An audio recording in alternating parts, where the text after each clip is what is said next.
Presented by Aishwarya Music Mathli.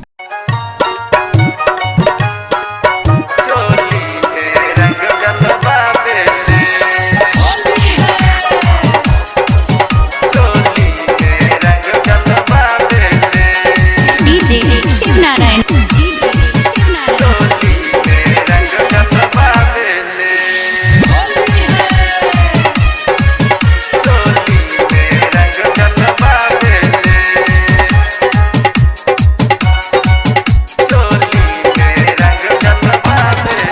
बानी हम पगलाइल होली जहिया से आई रे भैया। बानी हम पगलाइल होली जहिया से आइल बानी हम पगलाइल होली जहिया से आइल बानी हम पगलाइल होली जहिया से आइल। कैसे कही रोज हमारा पुल्हा देले कि बकलोला बारी भौजी कि बकलोला बारी भौजी चोली में रंग डलबा बेले कि बकलोला बारी भौजी चोली में रंग डलबा बेले। DJ Shiv Narayan.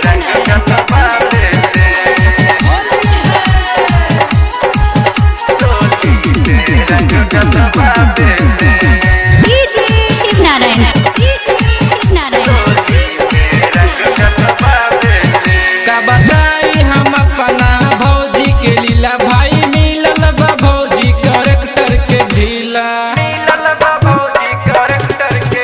का बताई हम अपना भौजी के लीला भाई मिलल बा भौजी करेक्टर के ढीला। जब रंग लगाबे हरा पीला उ मिलाबे हमारा के रोज रोज सनका बेले कि बकलोला बारी भौजी बकलोला बारी भौजी चोली में रंग डलबा बेले कि बकलोला बारी भौजी चोली में रंग डलबा बेले।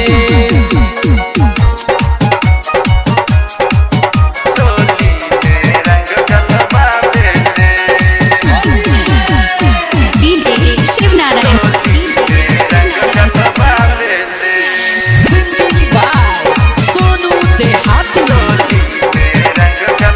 आइल भौजी जे बढ़ल बा टेंशन हमार देखिए कर के हंसे लगौआ समाज।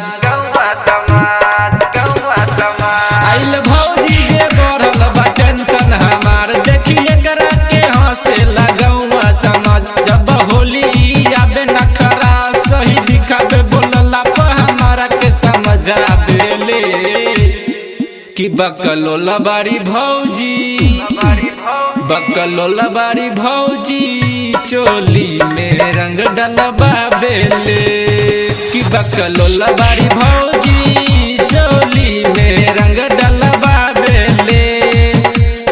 DJ Shiv Narayan. DJ Shiv Narayan.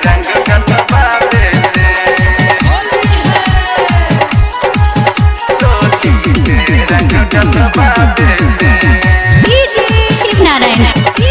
Shiv Narayan. रहे सरबन संगे रहे सनतोष लागल जोरी न बासोनु तोरे में दोस्त रे भैया। रहे सरबन संगे रहे सनतोष लागल जोरी न बासोनु तोरे में दोस्त। सोनू देहाती बड़ा कुछ कहेला मन तन ठोकला पे मन सन का बेले कि बकलोला बारी भौजी बकलोला बारी भौजी चोली में रंग डलबा बेले कि बकलोला बारी भौजी चोली में रंग डलबा बेले।